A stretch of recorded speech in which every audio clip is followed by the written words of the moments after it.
ब्रह्मा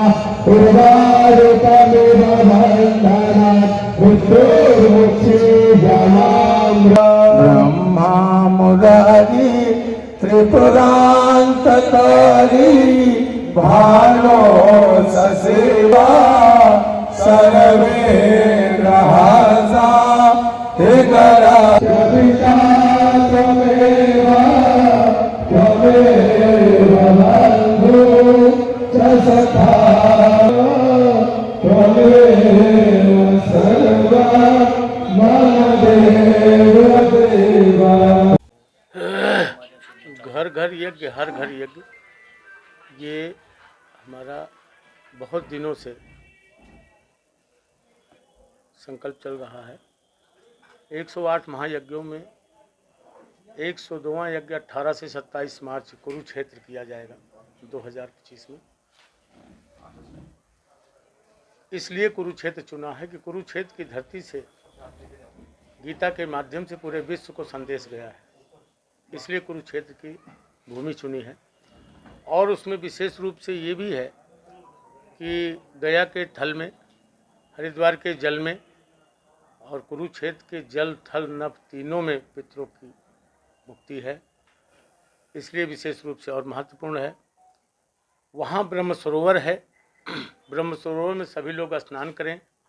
और इस बार महाकुंभ में जो नहीं जा पा रहे हैं, जो जा रहे हैं वो भी, जो नहीं जा पा रहे हैं, महाकुंभ से जल लाया जाएगा संगम से और ब्रह्म सरोवर में डाला जाएगा।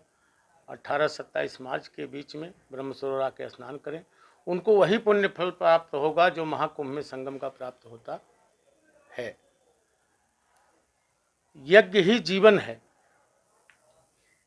अकाल महामारी से बचने के लिए हमारे ऋषि मुनियों ने सदैव वातावरण को शुद्ध करने के लिए यही एक उपाय है, सर्वोत्तम सरल उपाय, दूसरा कोई उपाय नहीं है। पर्यावरण के को लेकर के हमारे देश के प्रधानमंत्री माननीय नरेंद्र मोदी जी, वो अपने मन की बात में बोलते हैं कि जहाँ कहीं भी हवन यज्ञ हो रहा हो पर्यावरण शुद्धि के लिए, वहाँ सभी लोग जाकर के आहुतियाँ डालें। तो हमारे विचार से अगर देश के प्रधानमंत्री बोल रहे हैं तो अनुकरण करना चाहिए।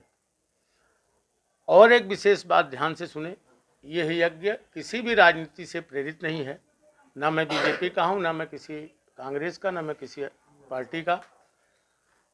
ये विशेष रूप से केवल जन कल्याण के लिए किया जा रहा है।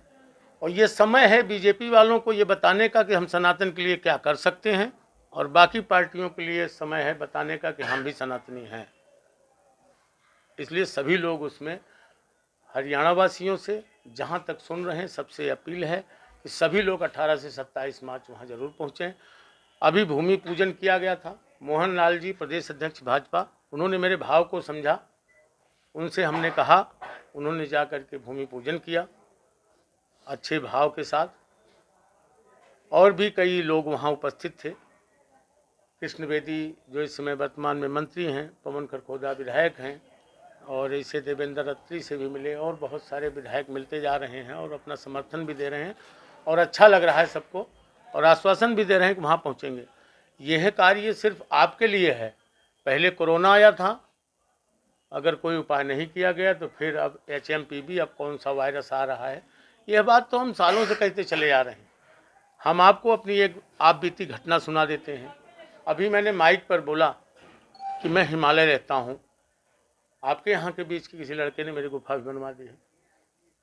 मैं हिमालय में एक दिन धूप लेने के लिए बाहर निकला गुफा के, तो जब 7-8-10 मिनट बीते देखा तो शरीर पूरा हीट हो गया। तो हमने कहा जब यहाँ ये हाल है तो नीचे क्या हाल होगा। और जो पता लगाया तो दिल्ली 51 पर पहुँच रही थी। अगर 2-3 डिग्री और बढ़ जाता तापमान तो क्या होता। पृथ्वी का तापमान बढ़ा, हीट हुई, गर्म हुई तो ग्लेशियर्स फटेंगे, जल प्रलय कोई रोक नहीं सकता है। इसलिए उसके संतुलन को बनाए रखने के लिए यदि समय पर आप हवन यज्ञ करते हैं तो निश्चित रूप से समय पर जल वृष्टि हो जाएगी, पृथ्वी का तापमान बढ़ने नहीं पाएगा। दूसरा, 17 सितंबर को यज्ञ दिवस मनाया जाता है। 17 सितंबर को वही बरसात का समय होता है उसी समय मच्छर मलेरिया जो कुछ है डेंगू उसी समय से पैदा होते हैं मच्छर। यदि 17 सितंबर को यज्ञ दिवस मना लिया जाए तो एक साथ अगर 10-5 हज़ार कुंड पूरे हरियाणा में, पूरे देश में, प्रदेश में, जहाँ तक बात है, हम पहले तो हरियाणा सरकार से अपील करेंगे कि ये 17 सितंबर को यज्ञ दिवस घोषित करें, क्योंकि योग दिवस हो गया, बाल दिवस हो गया, स्वतंत्रता दिवस हो गया, हरियाणा दिवस हो गया, एक यज्ञ दिवस भी घोषित करना चाहिए। उस दिन कम से कम 15 मिनट अपने अपने घरों पर सब लोग हवन कर लेंगे तो निश्चित रूप से एक बार वातावरण शुद्ध हो जाएगा, हमारे बच्चे डेंगू मलेरिया से बचेंगे। और उसके बाद एक और महत्वपूर्ण बात उसमें जुड़ी हुई है कि उसी दिन हमारे यशस्वी प्रधानमंत्री माननीय नरेंद्र मोदी जी का जन्मदिन भी है 17 तारीख। इसलिए हरियाणा सरकार से भी अपील करूंगा कि 17 सितंबर को यज्ञ दिवस घोषित करें।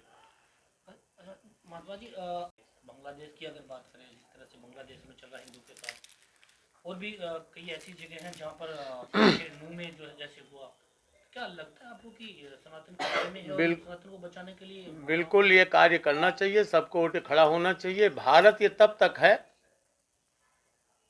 ये भारत तभी तक है जब तक यहाँ हिंदू बच्चे हैं। जैसे अफगानिस्तान, पाकिस्तान, बांग्लादेश सब साफ होता चला आ रहा है, फिर सिकुड़ते चले जा रहे हैं।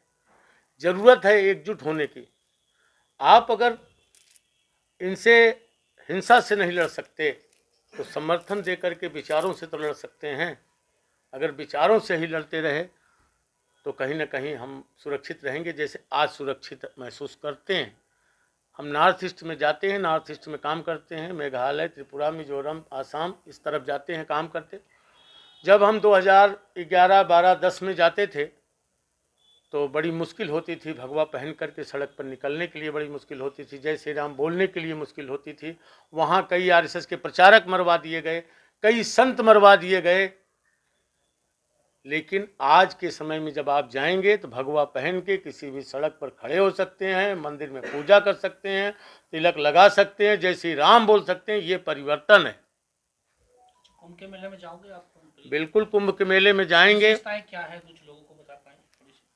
कुंभ ये विशेष रूप से पुण्य के क्षेत्र में तो है ही है, महाकुंभ है ही है। 12 साल बाद, 60 साल बाद, 144 साल बाद आया है। सबसे महत्वपूर्ण है कि वहाँ पर पहुँचे। विश्व का सबसे बड़ा मेला है ये, विश्व का सबसे बड़ा मेला। और वहाँ जाकर के पुण्य अर्जित करें, गंगा स्नान करें, साथ साथ अपने हिंदू होने का समर्थन भी करें और प्रमाण भी दें। जाना चाहिए सबको, कुंभ में ज़रूर जाना चाहिए स्नान करने। नहीं जा पा रहे हैं तो मैंने कहा कि ब्रह्म सरोवर आके स्नान करिए। कुरुक्षेत्र में ब्रह्म सरोवर है, ब्रह्म सरोवर में स्नान करिए, संगम का जल वहाँ ला के डाला जाएगा और हवन करिए अपने पितरों के निमित्त। वहाँ 10 दिन उपस्थिति दीजिए, भंडारा लीजिए। आपकी भूमि, आपका जल, आपका हवन, आपकी सामग्री, आपका भोजन, आपका भंडारा। मैं मीडिया में बोल रहा हूँ, पूरी जिम्मेदारी से बोल रहा हूँ। आप सब केवल उपस्थिति वहाँ दीजिए, ये इस कर्म में आइए, सम्मिलित होइए। बाकी शेष मेरा कोई उद्देश्य नहीं है। महाराज जी, 108 यज्ञ आपने कर 1008 और ये 102वां 108 में 102वां नंबर है। 108 में है ना? 108 में 102वां नंबर है। 1008 कुंडी यज्ञ है। तो 102वां ये यज्ञ है। कहाँ से शुरुआत की थी और कहाँ आप 108? नासिक से शुरुआत की थी हमने। ठीक है। और कुछ 108वां कहाँ? 22-23 प्रदेशों में कर चुके हैं। 22-23 जी। गोवा, दमन, दीव, गुजरात, सौराष्ट्र, आंध्र प्रदेश, महाराष्ट्र, एमपी, छत्तीसगढ़, बिहार, झारखंड, यूपी, उत्तराखंड, दिल्ली, हरियाणा, राजस्थान, हिमाचल, त्रिपुरा, पंजाब, जम्मू, तमिलनाडु, हैदराबाद, 22-23 प्रदेश कर चुके। बाकी जो बचे हुए प्रदेश हैं, प्रयास करूंगा कि पूरे भारत में करूं, जितना हो सकेगा उतना करने का प्रयास करूंगा। कुंभ जैसे लगा, तो कुंभ का अर्थ क्या है? वो कुंभ ही क्यों है? कुछ खास मायने होंगे कुंभ के, और उसका महत्व क्या है? कुंभ जहाँ जहाँ अमृत की बूंदें गिरी थी वहीं वहीं कुंभ लगता है। जहाँ जहाँ अमृत की बूंदें गिरी थी वहीं वहीं कुंभ लगता है, इसको देख लेना। लेकिन प्रयागराज में हर साल वहाँ माघ मेला लगता है। वहाँ यज्ञ की गई थी और निरंतर यज्ञ चलती रही। यज्ञ पर यज्ञ, यज्ञ का एक नाम है याग, उसको याग पर याग प्रयाग, इसलिए उसका नाम प्रयाग है, क्योंकि यज्ञ पर यज्ञ निरंतर चलती रही। अच्छा महाराज जी, जो सनातन को बचाने के लिए महात्माओं का क्या योगदान होना चाहिए? सनातन को बचाने के लिए सभी महात्माओं को, भक्तों को, हिंदुओं को जागृत करते रहना चाहिए और जागृत करके उनको खड़े होना चाहिए और खुद खड़े होने चाहिए, खुद भी खड़े होने चाहिए। महाराज जी, मुसलमानों की संख्या जल्दी से जल्दी बढ़ रही है, हिंदुओं की घट रही है, क्या वो कानून को लागू करते हैं? उसमें चाहिए, सरकार को भी चाहिए कि जनसंख्या नियंत्रण पर विचार करे और जिनके बच्चे 2 से 3 से अधिक हैं उनकी व्यवस्थाओं पर अंकुश ये तो लगाए। है, हिंदुओं पर तो लागू होता है, ये मुसलमानों पर लागू नहीं होता। मुसलमानों पे लागू करना चाहिए, अगर लागू नहीं करेंगे तो कुछ दिन के बाद हिंदू बचेंगे नहीं। जैसे अभी कानून लेकर एनसीआरबी का कि भाई मान्यता दे, लेकिन कुछ समाज के लोग इकट्ठे हो जाते हैं कि नहीं ये गलत है, ये मुसलमानों पे अत्याचार है। जो समाज के लोग इकट्ठा करते हैं वो अति के स्वार्थी हैं, वो सिर्फ अपने स्वार्थ में ऐसा करते हैं। इतिहास उठा के पढ़ लीजिए, औरंगजेब का शासनकाल हो, चाहे तुगलक का शासनकाल हो, चाहे बाबर का शासनकाल हो, मुगल शासकों का इतिहास उठा के पढ़ लीजिए। उन्होंने मंदिरों को तोड़वाना, मंदिरों को नष्ट करना, उसको मस्जिद बनाना, अभी खुदाई में देखिए बराबर निकल रहे हैं। अब जब प्रमाण मिल रहे हैं तो उसमें चिल्लाने की कोई ज़रूरत नहीं है। इतिहास कह रहा है कि इन लोगों ने तोड़वाए हैं और अब खुदाई में मिल रहे हैं, फिर आप क्यों परेशान हैं?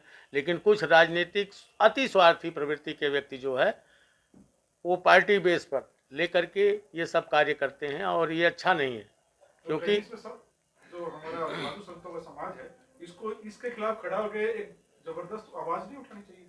बिल्कुल उठानी चाहिए, सभी साधु संतों को भी बोलना चाहिए और विशेष रूप से इकट्ठा होकर के सबको बोलना चाहिए। अगर जनसंख्या नियंत्रण नहीं हुआ तो आने वाले समय में आप धीरे धीरे कम होते जाएंगे, वो बढ़ते जाएंगे। एक दिन जब उनकी जनसंख्या ज़्यादा हो जाएगी तो आप कहाँ भागेंगे? अच्छा बाबू जी, एक हमारे सामने प्रेस नोट आते हैं तो उसमें शब्द आता हवन यज्ञ, जबकि शब्द 2 है। हवन और यज्ञ एक ही चीज है या थोड़ा सा अंतर है? हवन एक जो सूक्ष्म में करते हैं वो है हवन, और जो उसका बृहद स्वरूप हो जाता है वो यज्ञ, उससे भी बड़ा हो जाता है तो महायज्ञ।